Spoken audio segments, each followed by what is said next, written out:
네, 예수님 탄생의 모든 영광과 능력이 저희 모든 성도님 가운데 충만하시기를 예수님의 이름으로 축원합니다.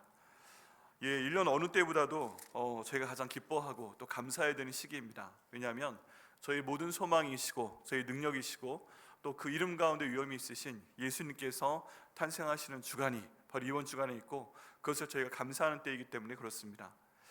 여러 가지 상황들 때문에 예수님의 탄생이 눈에 안 들어올 수 있습니다. 근데 그럼에도 불구하고 예수님의 탄생이 우리의 희망입니다. 예수님께서 이 땅에 오신 것이 우리의 능력입니다. 예수님께서 구약성경에 예언되어 계셨고, 그 완벽한 하나님의 인도하심 가운데 저희에게 그 예수님의 탄생을 보여주신 것이 바로 저희를 향한 놀라운 하나님의 사랑인 것을 믿습니다. 우리 삶 가운데 많은 어려움들이 있지만 저희가 그 어려움들을 뚫고 나갈 때 어떤 증거가 필요합니다. 약속이 필요합니다.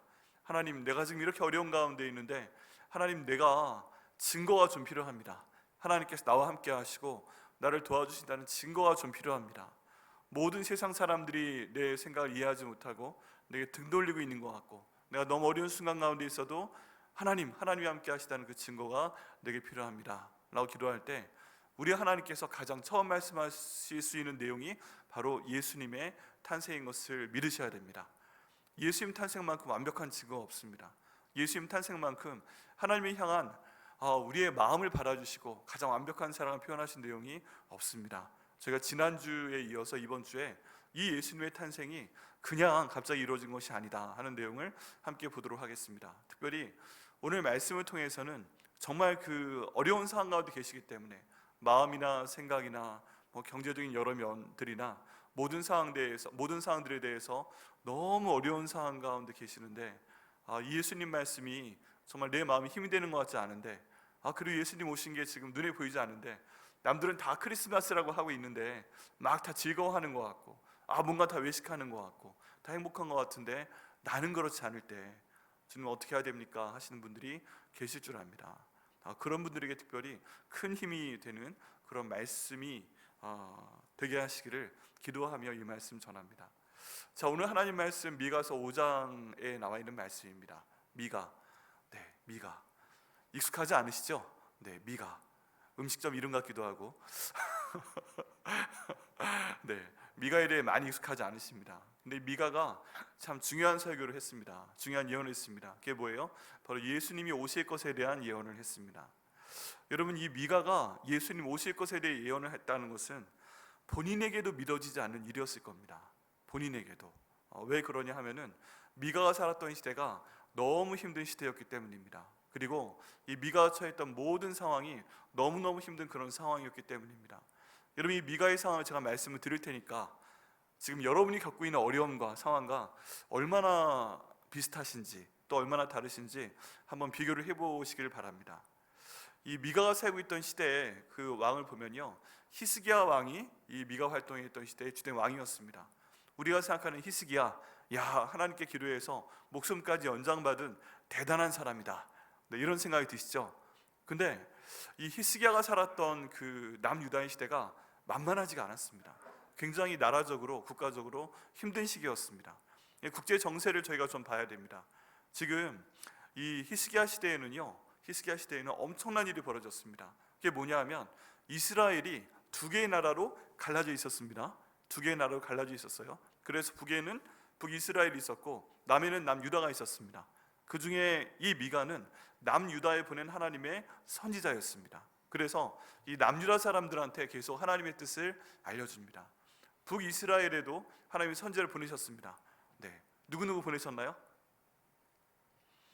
북이스라엘에는 호세아라는 선지자와 아모스라는 선지자를 보내셨습니다. 2명 보내셨고요. 그 다음 남유다에는 6명의 선지자를 보내셨습니다. 우리가 알고 있는 이사야, 예레미야, 하박국, 이런 사람들, 요엘, 이런 사람들 다 하나님이 남유다에 보낸 선지자였습니다. 그런데 히스기야 시대에 엄청난 일이 벌어집니다. 그게 뭐냐 하면 이 두 나라, 북이스라엘과 남유다의 이 이스라엘 나라가 있는데 그 위쪽에 아시리아라는 나라가 등장을 합니다. 그리고 아시리아라는 나라는 인류 역사상 가장 잔인한 나라 가운데 하나였습니다. 그리고 영토를 확장을 해 나갑니다. 영토를 확장해 나가는데 북이스라엘 위쪽에 있잖아요. 그래서 북이스라엘을 계속 괴롭힙니다. 아주 힘들게 합니다.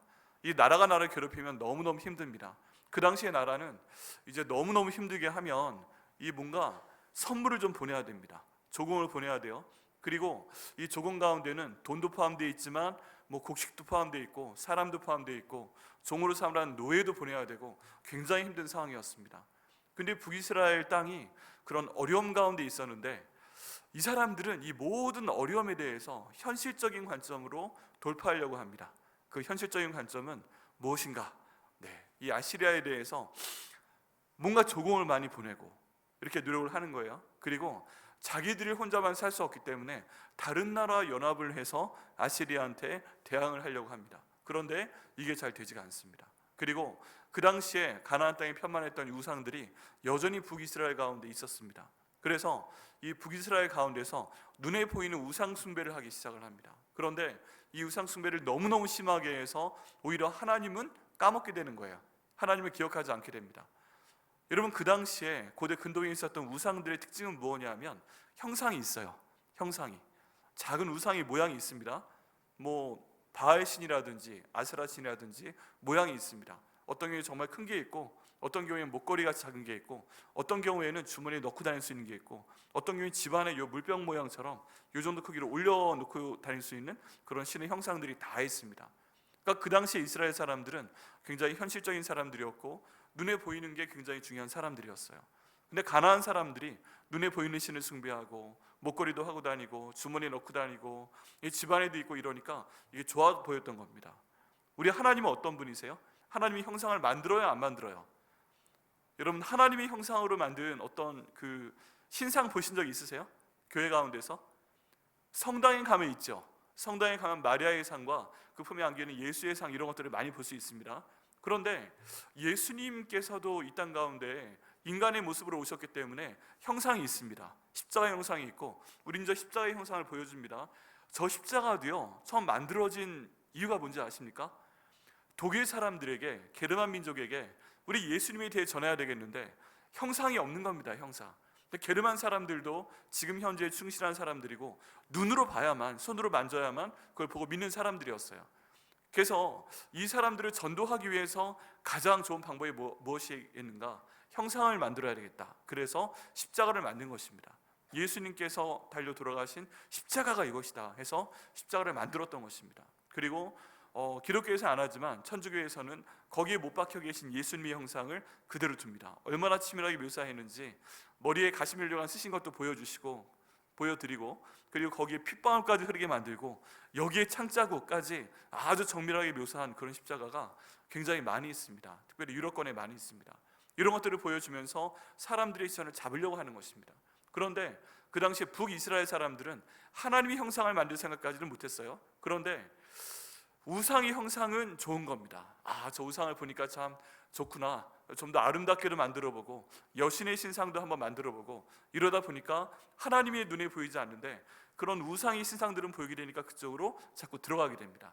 그래서 그 사람들이 겪고 있는 모든 어려움들을 이겨나가기 위해서 인간적인 방법을 사용을 하죠.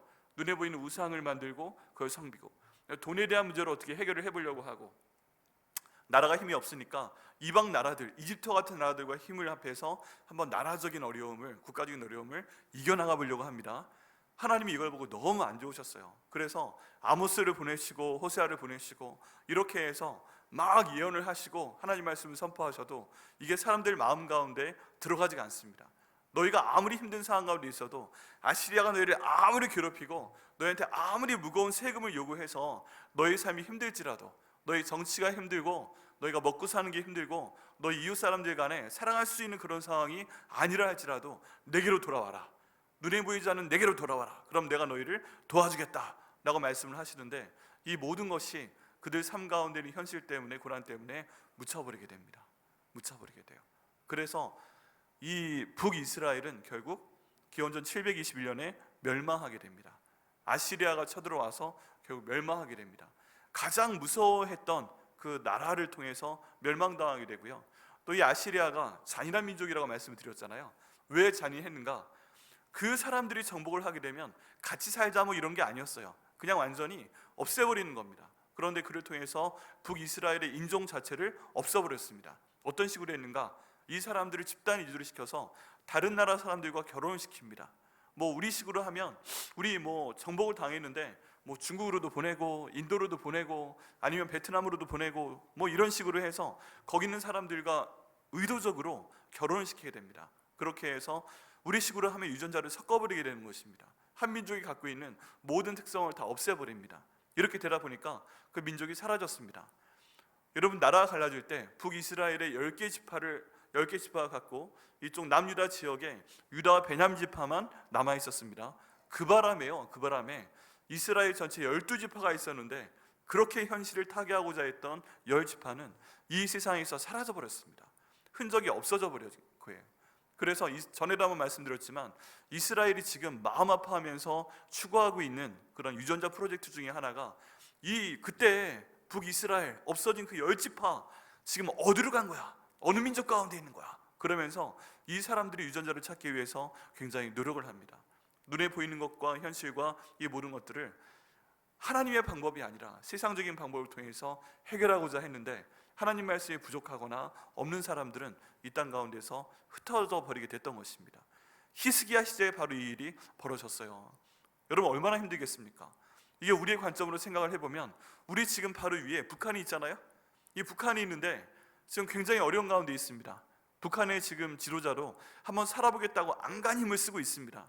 이게 이 적이라는 관점에서 보게 되면은 저게 어떻게 하려고 그래 그런 생각이 들지만 이 좀 더 넓은 관점에서 보면 지금 어떻게 좀 살아보겠다고 안간 힘을 쓰는구나, 저렇게까지 해야 되는 건가 하는 생각이 들 정도입니다. 그런데 하나님을 찾지 못하고 그렇게 하다 보니까 만약에 북한이 없어졌다고 한번 생각을 해보세요. 중국과 병합이 되거나 아니면 러시아의 병합이 되거나 아주 희한한 상태로 지금 나라가 없어져 버려서 그 나라가 사라져 버렸다고 생각을 해보세요. 여러분, 그럼 얼마나 이게 긴장이 됩니까? 우리가 38선이 지금 있고 지금 우리와 중국 사이에 북한이 있잖아요. 우리와 러시아 사이에 북한이 있잖아요. 바다로 오면 다른 방법도 있지만 육로를 통해 오면 북한을 거쳐 와야 되잖아요. 그러니까 적이기는 하지만 그래도 우리는 한민족이다, 이런 생각을 갖고 있습니다. 갖고 있어요. 서로 조심을 합니다. 근데 이 나라가 갑자기 없어져 버린 거예요. 그리고 우리의 38선 이변에 갑자기 서로 지금 막 대남 방송하고 대북 방송하고 언어를 알아듣고 있는데 갑자기 거기 중국말이 들려옵니다. 러시아 말이 들려옵니다. 갑자기 이 나라가 언제 전쟁 위협 가운데 들어갈지 전혀 모르는 상황 가운데 있습니다. 여러분, 이것만 생각해봐도 굉장히 위험한 상황이잖아요. 그런데 지금 남유다 그런 상황이 되었던 것입니다. 히스기야 왕이 바로 자기 위에 있던 이 아시리아가 그 북이스라엘 정복해서 나라가 정말 위험한 상황에 가니까 정신이 하나도 없어졌어요. 그래서 뭔가 살아보겠다고 노력을 합니다. 살아보겠다고 노력을 해요. 첫 번째 뭘 했을까요? 북이스라엘이 드린 것보다 더 많은 세금을 걷어서 거기에 대한 공물을 이 아시리아 왕에게 드리게 됩니다. 친아시리아 정책을 펼치게 됩니다. 어떻게 좀 살아보겠다고 합니다. 여러분, 저 이해가 되는 얘기죠. 바로 위에 저 엄청난 나라가 들어와 있으니까, 우리나라의 몇 배가 되는 나라, 몇 배의 군사가 되는 나라가 와 있으니까 모든 것이 힘들어지는 겁니다. 살아보겠다고 친아시리아 정책을 핍니다.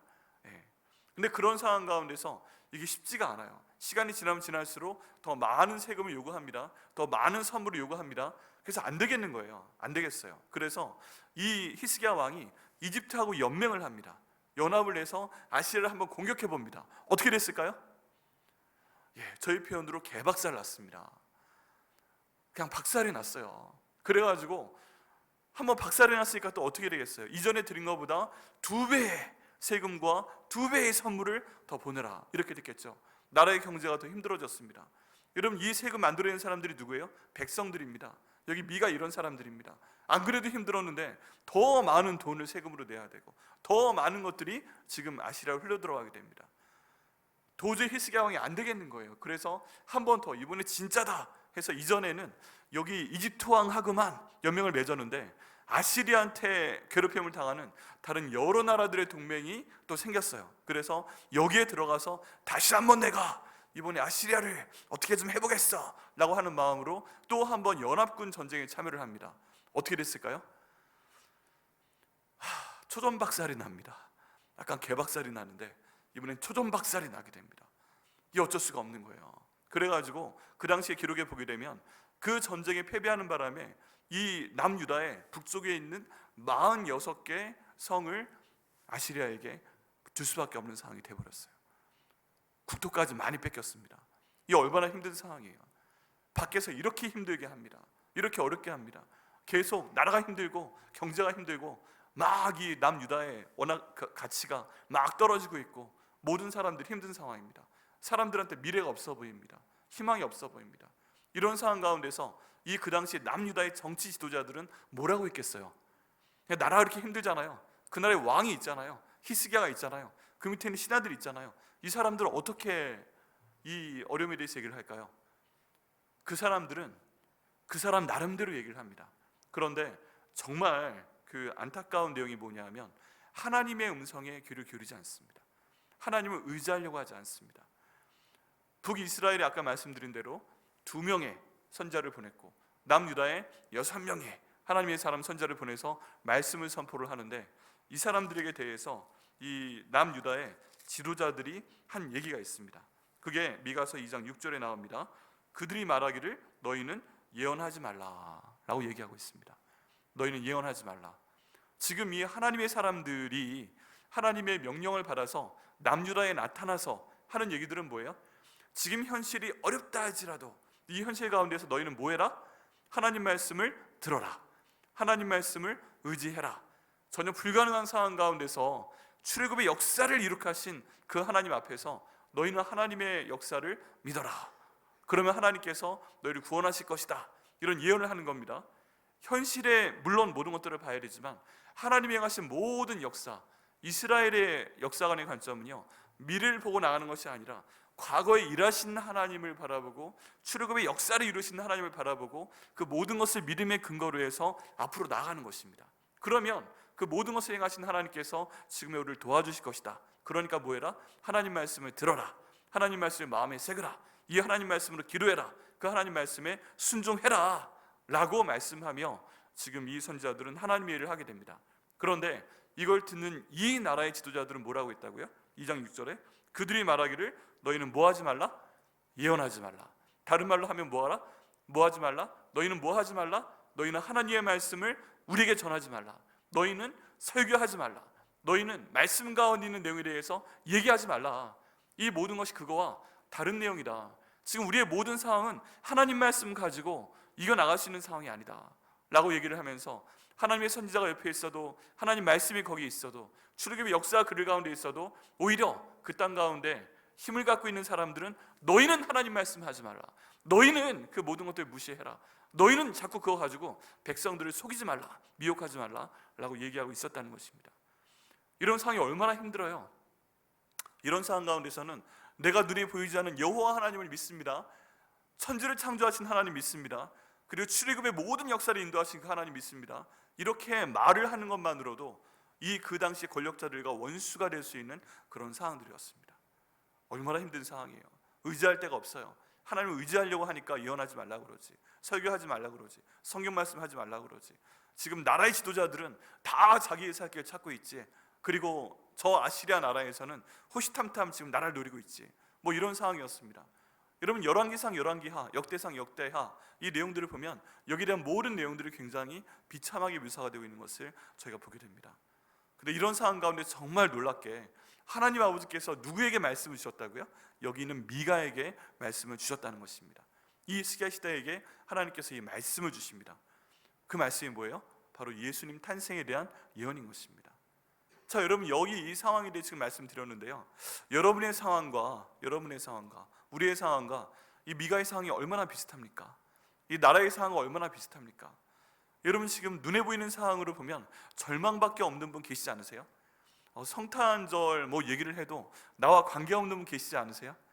내게 지기는 모든 어려움들, 내 머릿속을 복잡하게 만드는 것들, 그 모든 것들이 항상 그 머릿속에 있지 않으세요? 마음이 있지 않으세요? 자기 전까지 그에 대해 고생을 하다가 꿈에서도 막 그 일 때문에 시달리다가 일어나서도 거기에 대한 걱정부터 시작을 하고, 나를 괴롭히는 어떤 사람이 있으면 그 사람 눈에 보이지 않아도 계속 머릿속에 그 사람이 생각이 나고, 그 사람 지금 눈앞에 없는데 눈앞에 막 나를 괴롭히는 그 사람이 보이고, 막 내 귀에 그 사람이 말했던 내용들이 막 귀에 쟁쟁쟁쟁 울리고, 막 이런 것들 때문에 야 정말 이게 사람이 사는 건지 사람이 참 모르겠다, 이런 분들 계시지 않으세요? 모든 사회적인 현상, 나를 둘러싸고 있는 그 사람들에 대한 어려움, 그리고 내가 하는 일에 대한 어려움, 나라 민족에 대한 어려움, 당장 뭐 이번 달 갚을 대출금에 대한 어려움, 뭐 이런 것들 때문에 하나도 기쁘지 않고 정말 힘든 분들 계시지 않으시나요? 현실을 바라보게 되면 아무것도 보이지 않는 사람들, 그게 바로 우리의 모습이고, 여기 미가가 하나님 말씀을 전하는 그 사람들의 모습인 것입니다. 여러분, 이런 상황 가운데 하나님께서 주신 해결책이 뭐예요? 바로 예수 그리스도인 것입니다. 예수 그리스도. 여러분, 이 당시의 사람들에게 앞으로 메시아가 너희 가운데 오실 것이다 라고 말을 하는 게 얼마나 힘이 됐을지 모르겠어요. 그런데 우리 하나님이 주신 해결의 방법은 바로 예수 그리스도를 너에게 주시겠다는 그 말씀입니다. 구약 성경의 내용대로 하면 메시아를 너에게 주실 것이다. 그 메시아가 너희 가운데 오실 때까지 너희는 버텨내라. 너희는 하루하루 살아라. 그리고 이 말씀을 내가 너에게 주었기 때문에 너희는 이겨내라 라고 하나님께서 말씀하고 계시다는 것입니다. 이 말씀은 오늘날 우리한테도 동일하게 주고 계십니다. 우리가 어떤 직장 가운데 어려움이 있건, 어떤 사업 가운데 어려움이 있건, 생활 가운데 어떤 어려움이 있건, 재정 가운데 어떤 어려움이 있건, 어떤 사람이 나를 괴롭게 하건 내가 봐야 될 것은 누구다? 바로 예수 그리스도이신 줄 믿습니다. 여러분, 이 예수 그리스도가 구약 성경에 지금 미가서에 나와 있는 남유다의 사람들에만 주시는 그 말씀이 아니고, 지금 이 시대 이 땅 가운데 지금 나의 어려움 가운데 주신 하나님의 해결책, 하나님의 돌파의 방법임을 믿으시기를 예수님의 이름으로 축원합니다. 그때 주님께서 응답하실 것입니다. 이 말씀 가운데 보면 처음 그 5장 2절 말씀부터 큰 위로가 됩니다. 여기 보면 하나님이 누구를 부르시죠? 5장 2절 말씀에 베들레헴 에브라다야 라고 부르고 계십니다. 베들레헴 에브라다야. 여러분, 베들레헴 에브라다가 굉장히 작은 도시입니다. 여기 베들레헴은 저희가 알고 있는 일반적인 이름이고, 에브라다야 라고 되어 있는데 이 이름의 구약적인 이름은 에브랏이라고 합니다. 에브랏, 베들레헴의 옛날 이름이에요. 그런데 이 도시는 굉장히 작은 도시입니다. 보통 우리가 알고 있는 예루살렘, 뭐 헤브론, 아니면 여리고, 막 그런 엄청나게 큰 도시들이 아닙니다. 너무 작은 도시라서 이 당시에 사는 인원이 아마 1000명 이하였을 거다라고 생각을 합니다. 지금에도 위치가 별로 좋지가 않아요, 베들레헴이. 그렇기 때문에 사람들이 많이 살고 뭐 굉장히 발전되고 그런 도시는 아니에요. 그 도시가 예수님 탄생하신 도시이기 때문에 많은 성지순례객들이 오니까 그걸로 발전한 거지, 도시 자체는 뭐 지형적인 면을 보든 뭐를 보든 사람들이 아주 편하게 살 수 있는 그런 동네가 아닙니다. 그런데 하나님께서 지금 베들레헴아, 에브라다, 에브라사라고 지금 말씀을 하고 계십니다. 그렇게 작은 도시인데, 그렇게 형편없는 도시인데, 그렇게 지난주에 말씀드렸던 거에 따르면 가불, 쓸모없어 보이는 도시인데 하나님께서 그 이름을 지명하여 부르시는 것을 볼 수가 있습니다. 그리고 구약성의 역사 가운데 보면 이 베들레헴에 연관된 게 몇 가지가 있습니다. 첫 번째는 다윗의 고향이에요. 다윗의 아버지 이새가 여기에서 살았습니다. 아주 작은 도시에 살았습니다. 와, 다윗의 집안이었어? 야, 이새가 여기 살았어? 그러니까 굉장히 훌륭하고 위대한 것 같지만, 여러분, 여기 있는 그 베들레헴은요 굉장히 작은 도시입니다. 굉장히 산골짜기에 있는 도시입니다. 여기에 왜 사무엘이 갔지? 여기에서 왕이 난단 말이야? 이게 말도 안 되는 것처럼 보일 정도로 그런 도시가 바로 베들레헴이었습니다. 그리고 여기에는 또 야곱의 둘째 부인인 라헬이 그 잠든 무덤이 있는 그런 장소이기도 합니다. 뭐 이래저래 볼 때 그렇게 좋은 장소가 아니에요. 그 당시에 이방 민족도 있었고, 라헬을 그 여기에서 묻기 위해서 만약에 라헬을 묻었으면 좋은 데면 살았겠죠, 야곱이. 근데 보니까 볼품 없으니까 그냥 지나갔던 동네가 바로 여기라는 것입니다. 그리고 여기에서 바로 예수님께서 탄생을 하시도록 하나님께서 움직이셨다는 것입니다. 여러분, 지금 이 베들레헴을, 이 에브랏을, 이 조그마한 형편없는 쓸모없어 보이는 이 땅을 하나님께서 직접 부르시게 됩니다. 그리고 그 땅 가운데서 지금 누가 태어날 것이라 말씀하고 계세요? 메시아, 예수님께서 이 땅에 태어날 것이다 라고 말씀을 하고 계십니다. 여러분, 저는 이 말씀 보면서 굉장히 큰 위로를 받습니다. 왜 그러냐 하면 하나님께서 부르시는 그 땅이 너무 쓸모없는 땅이기 때문에 그래요. 하나님이 부르시는 그 땅이 너무 작은 땅이기 때문에 그래요. 하나님이 부르시는 그 땅이 너무 가치 없어 보이는 땅이기 때문에 그래요. 여러분, 이게 그 내 모습 같다라는 생각 혹시 해본 적 없으세요? 저는 그런 생각이 든 적이 있어요. 내가 내 인생 가운데 예수님 못 만났으면 어떻게 됐을까? 내가 바로 여기 있는 베들레헴 같은 사람인데, 내가 여기 있는 바로 에브랏 같은 사람인데, 내가 세상 사람들 보기에는 별로 희망이 없어 보이는 사람인데, 내가 세상 사람들이 보기에는 가진 건 없는 사람인데, 뭐 우리 아버지 어머니도 신학 공부하시면서 가지고 있던 거 다 예수 믿는다는 죄로 할아버지께 다 드려버렸고, 할아버지는 그거 다 날려버리셨고, 뭐 그냥 계속 반지하 단칸방에 막 제일 좋은 한국의 8학군에 살면서, 휘문중학교 고등학교 살면서 단칸방에 살지, 과외도 못 받지, 뭐 1,000원이 없어가지고 바닥에 돈 주러 다니지, 막 이런 상황 가운데서 오직 하나 있었던 것은 예수님에 대한 복음과, 초등학교 때부터 아버지한테 하루에 7장 성경 읽고 외우지 않으면 종아리 맞았던 기억밖에 없는데, 그 하나님 말씀이 제 마음에 새겨지고, 어느 순간에 하나님께 기도하려고 하면 그 어렸을 때 봤던 하나님 말씀이 이 말씀 가지고 기도해라 말씀하시면서 제가 갖고 있는 성경의 오른쪽 위에 여기에 있는 그 말씀으로 기도하면 되겠구나 해서 기도하게 하시고, 하나님께 하나님 죽겠습니다 하고 기도하면 이 말씀으로 힘내라 하면서 내 성경의 왼쪽 아래에 있는 그 말씀으로 내게 힘을 주시고, 그러면서 자라온 생활이 이렇게 긴 시간이 되어 있는데, 그때 내 모습을 보면 참 내가 봐도 불쌍하다라고 할 만한 그런 상황이었습니다.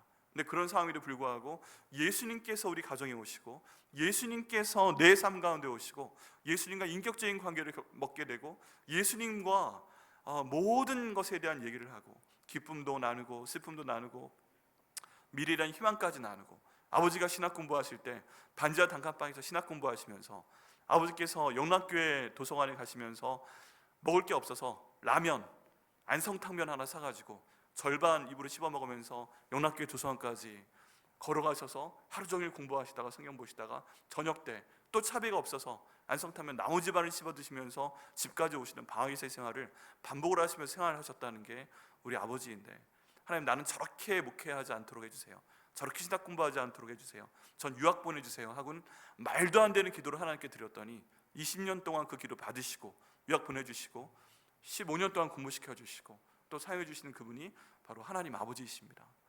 그분이 바로 모든 현실을 초월하게 하시는 그 예수 그리스도이십니다. 다른 게 없었어요. 여기 있는 베들레헴, 여기 있는 에브랏, 그 다른 사람 말할 필요 없이 그 제 모습이더라고요. 그 바라볼 희망이 아무것도 없었어요.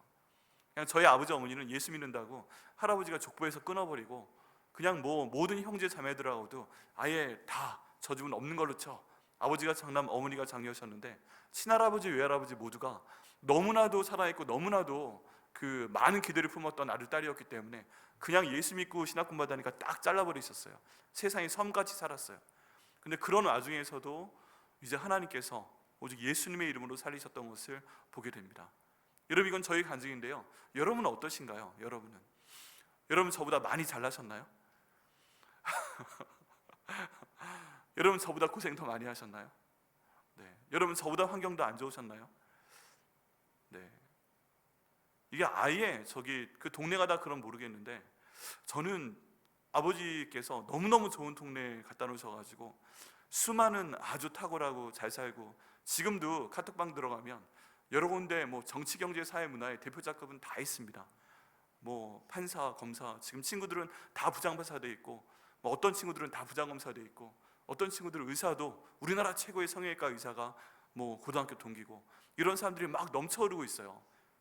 나온 학교가 동네가 그러다 보니까 그럴 수밖에 없어요. 그런데 그 가운데 있다 보니까 너무 비교가 돼서 저는 열등감 가운데 엄청나게 살고 있던 사람인데, 예수의 이름을 하나 붙잡고 하루하루 살다 보니까 하나님이 일어나가시더라고요.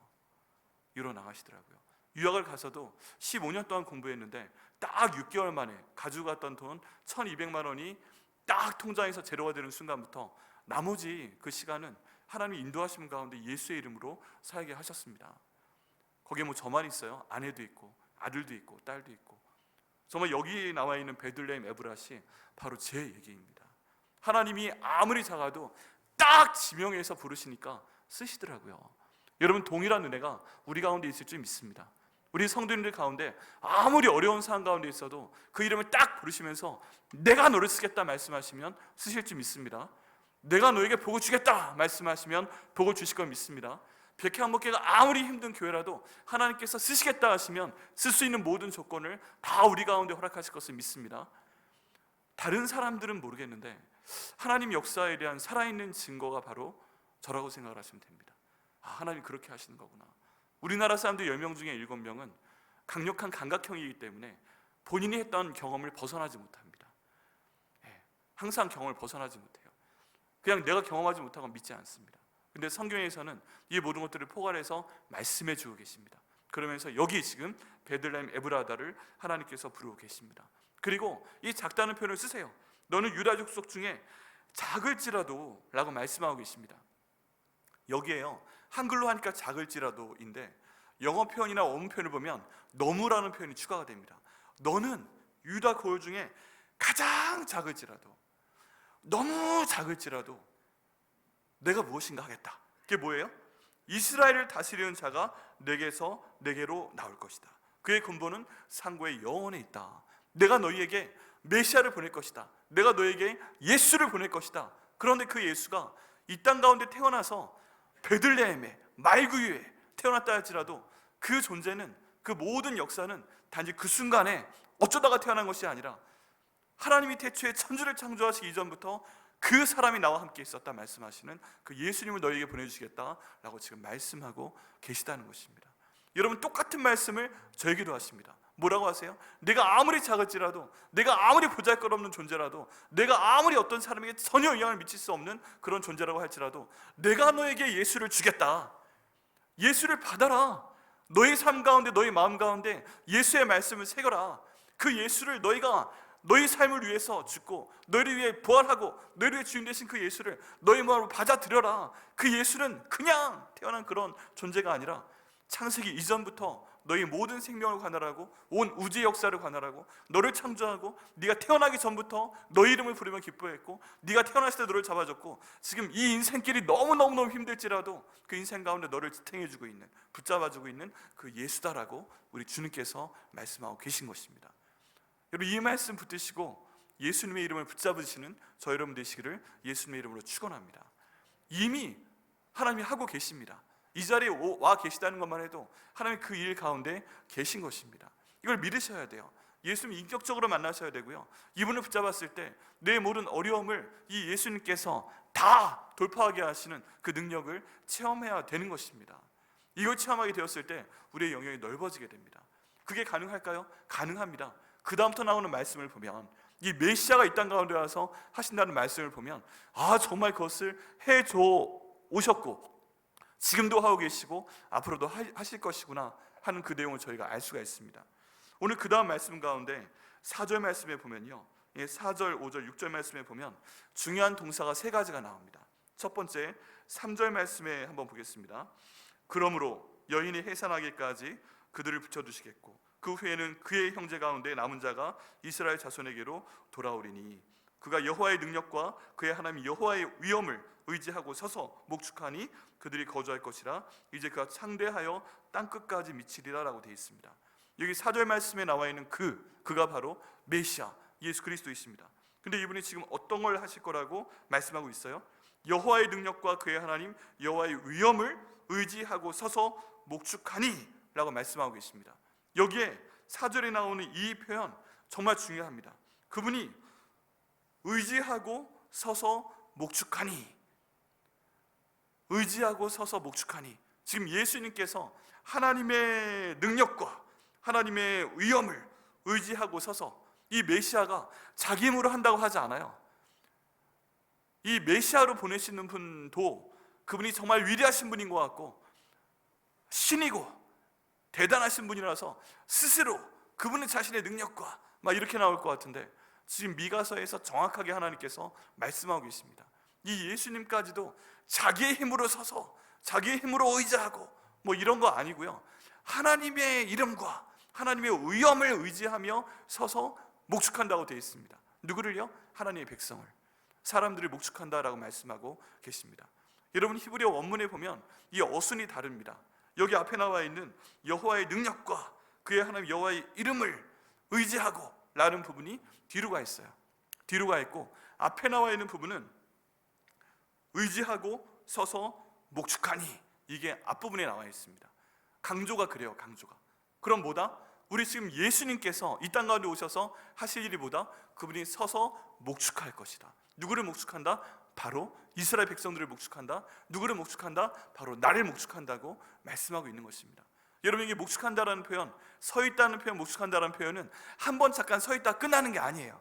계속 거기 서서 계속 목축할 것이라 라는 그런 표현입니다. 이 목축한다는 표현을 나눠서 얘기하면 뭐예요? 가축을 친다는 거잖아요. 여러분 가축 한번 길러보셨어요? 가축 기를 때 어떻게 해야 됩니까? 저는 꽤 많이 길러봤어요. 뭐 소도 길러보고 닭도 길러보고 염소도 길러보고 토끼까지 길러봤어요. 토끼는 나중에 저희 할아버지가 잡아드셔가지고 너무 놀랐는데, 어쨌든 저희 할아버지 시골집에 모든 종류의 가축이 다 있었습니다. 근데 그 목축할 때 길러볼 때 보면요, 밥 줘야죠. 뭐 그 이 쇠고랑 같이 생긴 그런 털 긁어주는 거 있어요. 이걸로 긁어줘야죠. 또 밥그릇도 좀 챙겨줘야죠. 똥도 치워줘야죠. 손이 굉장히 많이 갑니다. 항상 신경이 써요. 그리고 제가 제일 좋아했던 건 닭이 아침에 달걀 나면 그거 가지러 갔던 거. 그럼 여러분 막 그 나온 달걀은 따뜻합니다. 따뜻. 그럼 할아버지가 그거를 탁탁 해서 쪽 빨아 드시더라고요. 그래가지고 2개 있으면 저를 쪽 빨아 먹어보고 그런 즐거움들이 있었어요. 뭔가 동물을 기르게 되면 계속 마음이 쓰입니다. 이게 잠은 잘 자나? 눈이 많이 오면 이게 좀 춥지는 않은가? 괜히 저 후레쉬 들고 한번 거기 막사에 한번 가보고, 이런 것들이 계속됩니다. 항상 머릿속에 있어요. 이게 지금 우리가 알고 있는 내용인데 성경에도 그렇게 되어 있다는 거예요. 계속 서 계시고 앉아 계신 것도 아니고 서서 계속 뭐 하신다? 우리를 돌보고 계신다. 여러분, 여호와는 나의 목자시니 내게 부족함이 없으리로다 라는 굉장히 유명한 구절 있잖아요. 여기 나와 있는 목자라는 단어, 이게 명사가 아닙니다. 동사입니다. 동사, 동명사입니다. 다른 말로 하면 목자로서의 모든 역할을 계속 수행하고 계시는 우리 하나님의 모습을 그 한 절이 굉장히 많이 보여줍니다. 그 1절 하나만 가지고도 저 한 달은 내내 설교할 수 있어요. 거기 있는 내용 가지고. 근데 그 목자라는 단어가 가장 은혜가 됩니다. 우리 하나님은 직업으로 목자하는 분 아닙니다. 우리 하나님은요, 그렇게 우리를 돌보시는 분입니다. 그런데 미가서에 나와 있는 이 구절이 딱 똑같은 내용이에요.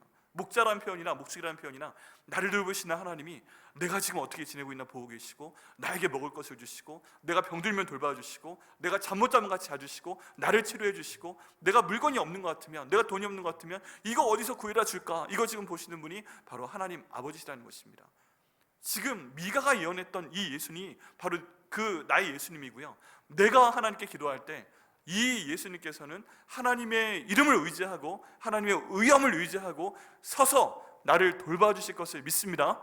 그분이 바로 나의 예수님이심을 믿습니다. 여기 여호와의 이름에 대한 내용이 나오는데요, 이 이름이라는 단어가 출애굽기에 많이 나옵니다. 하나님께서 하시는 놀라운 기적들, 이것들을 말할 때 여기는 이름이라는 단어를 많이 씁니다. 특별히 이 뒤에 나와 있는 여호와의 위엄이라는 단어가 있는데, 이 위엄은요, 홍해가 갈라질 때 사용되는 그런 표현입니다.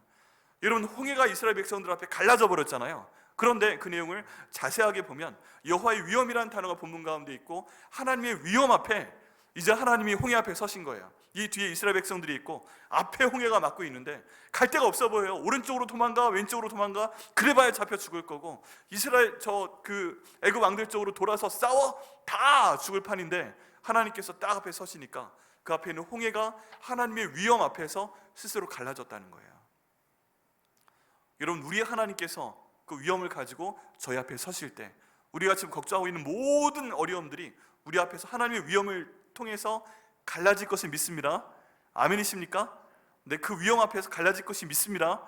예수님을 내 앞에 세워갈 때 우리 가운데 있는 모든 어려움들이 우리 앞에서 갈라지게 될 걸 믿습니다. 그게 바로 하나님의 위엄입니다. 그분이 바로 나를 위해 죽으시고 부활하시고 주인 되신 예수님이신 것을 믿습니다. 여러분, 지금 이렇게 약속을 하고 있습니다. 그리고 그 다음 말씀 5절에 보면 이 사람은, 예수님은 평강이 될 것이다 라고 말씀하고 있습니다. 여기는 평강이라는 단어가 그 유명한 샬롬이라는 단어입니다. 샬롬, 여호와 샬롬, 평강의 하나님이라는 단어입니다. 그런데 이 샬롬이라는 단어야 연관시켜야 될 내용이 있어요. 꼭 기억하셔야 됩니다. 여러분, 샬롬이라는 단어는 하나님의 말씀과 연관이 됩니다. 하나님의 언약과 연관이 됩니다. 하나님의 약속하심과 연관이 됩니다. 여러분, 여호와의 샬롬, 어떤 어려운 상황 가운데서도 평강을 체험할 수 있는 사람은 모든 사람들이 아니에요. 하나님이 그런 말씀하신 적이 없어요. 하나님의 언약을 읽고 그 말씀을 기억하고 그 말씀에 순종하는 사람들, 하나님 말씀에 소망을 두는 사람들, 하나님 말씀에 순종하는 사람들, 하나님 말씀에 더 나아가 충성하는 사람들, 하나님께서는요, 충성된 사람들에게 하나님 말씀을 맡기고 하나님 일을 맡기실 거라고 되어 있습니다. 그런데 이 여호와 샬롬의 평강은 그런 사람들에게 주시는 하나님의 평강이라고 말씀하고 있습니다. 다른 말로 하면 지금 뭐예요? 이스라엘이, 남유다가 이렇게 힘든 가운데 있는데 너희가 하나님의 평강을 체험해야 된다. 그러려면 하나님 말씀으로 돌아와라, 하나님의 언약으로 돌아와라. 지금 그 말씀을 선포하고 있다는 것입니다. 그냥 교회 안에 들어와 앉아있다고 평강한 게 아닙니다. 여러분 여기 들어와 앉아 계시고 예배 드리시는데 다 지금 마음 평안하세요? 다 지금 좋으세요? 아닌 겁니다. 하나님 말씀이 마음에 들어가 있는 사람, 이 하나님 말씀으로 기도하는 사람, 이 하나님 말씀으로 응답받는 사람, 내가 아무리 힘들어도 눈 뜨고 보는 모든 현실은 절망밖에 없는데, 오늘 하루 살기도 힘든데 하나님 말씀이 그 안에 있어 하나님의 평강을 믿고 하나님의 평강을 위해서 기도하는 사람에게 하나님 이 평강을 주신다고 말씀하고 계십니다. 그런데 이 평강의 근거가 뭐예요? 바로 우리 주 예수 그리스도시다 라고 말씀하고 있습니다. 여러분 성경 가운데 있는 핵심은 바로 예수님에 대한 내용입니다. 그럼 예수님에 대한 말씀이 내 안에 들어와 있을 때 바로 하나님께서 내게 평강을 주실 것을 믿습니다. 여러분 그래서 저희 교회에서 정말 전략적으로 추구하고 있는 내용이 뭐예요? 성경 먼저 통독하는 거잖아요. 다른 거 아무리 뭐 해도, 조직을 아무리 짜고 뭐 해도 하나님 말씀이 들어가 있지 않은 사람은 하나님의 인도하심도 경험하지 못하고 하나님의 평강도 경험하지 못하고, 그럼 소망도 없기 때문에 모든 것에 대해서 하나님을 의지할 수가 없습니다. 평강이 그 가운데 나타날 수가 없습니다. 그래서 저희 교회 성도들이 이제 저희 성도 가운데 절반 정도가 성경을 통독을 했는데 내년도에 나머지 절반이 다 통독을 한다? 이미 통독하신 분들은 하나님 말씀을 마음 가운데 새기는 제자가 된다? 그리고 그 말씀 가운데 순종하며 나간다? 이럴 때요 하나님의 역사는 그냥 일어나는 겁니다. 왜 그래요? 하나님 말씀이 저희를 이끌고 나가기 때문에 그렇습니다.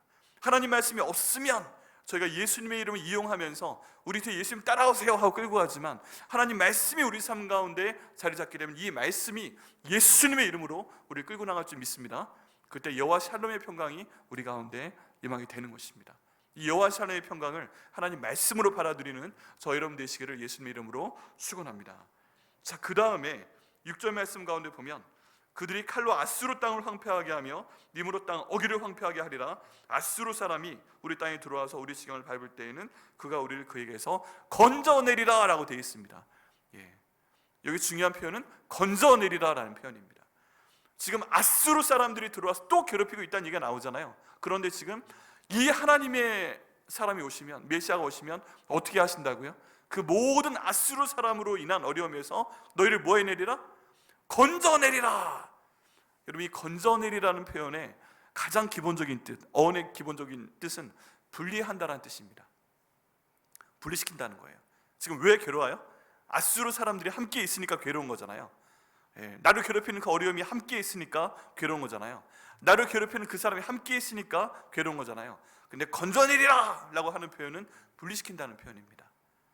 내가 지금 진창 가운데 빠져 있어도 진흙과 나를 분리시키는 것이고, 내가 바다에 빠져서 허우적거리고 있을 때도 바다로부터 분리시켜서 건져내는 것이고, 내가 가시덤불 가운데 있을 때도 그 가시덤불 가운데서 나를 분리시켜서 나를 꺼내내는 것이고, 그리고 나를 굳건한 반석 위에 세우시는 것이 바로 하나님의 섭리입니다.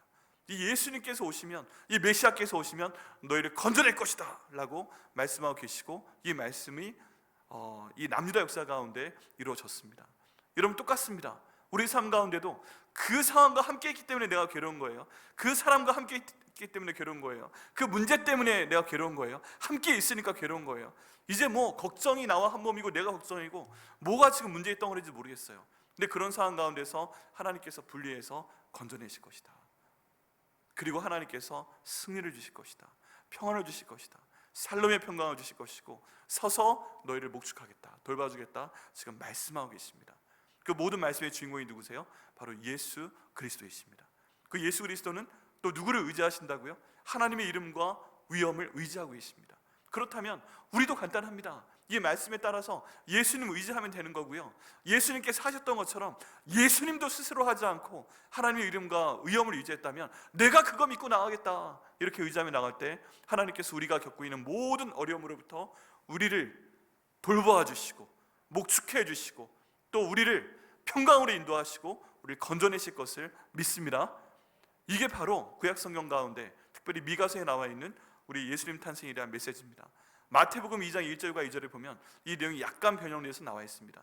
야, 동방박사들이 왔는데 이 땅에 왕이 어디 나겠어? 그러니까 그 땅에 있는 대제사장, 바리새인, 서기관 다 모여서 하는 말이 뭐예요? 유대 땅 베들레헴입니다. 딱 나옵니다. 미가서 5장 2절 거기 틀림없습니다. 그래 하고 바로 압니다. 근데 정말 어려운 게 뭐예요? 미가서 5장 2절 딱 튀어나왔던 그 사람들이 그 말씀을 기억하고 있는데 그 하나님 못 만났기 때문에, 그 예수님 못 만났기 때문에 그 다음 단계는 뭐예요? 예수님을 죽이려고 합니다. 말씀을 알고 있는 것과 순종하는 것은 전혀 다른 얘기입니다. 여러분, 하나님의 말씀이 우리 가운데 있으면 이 말씀과 우리가 하나가 돼야 되고, 이 말씀이 우리 마음에 새겨야 되고, 이 말씀을 우리가 믿고 순종하며 더 나아가 충성하며 나아갈 때 우리 예수님 탄생의 복을 저희 가운데 충만해 주실 것을 믿습니다. 여러분, 저희는 연약한 존재이지만 오늘 우리가 마지막 결단 찬양 드렸던 것처럼 모든 것들의 주인 되신 그분께서 우리를 하나님의 이름과 하나님의 위엄으로 이 작은 나에게 오셔서 서서 돌봐주시면 다 될 줄 믿습니다. 그분이 나에게 하나님 말씀에 의지하는 데게 평강을 주시면 그 평강 주실 거 믿습니다. 우리 교회와 나라와 민족 가운데도 평강 주실 거 믿습니다. 건져내시기 때문에 모든 어려움에서 분리하시고 우리 승리하게 하실 거 믿습니다.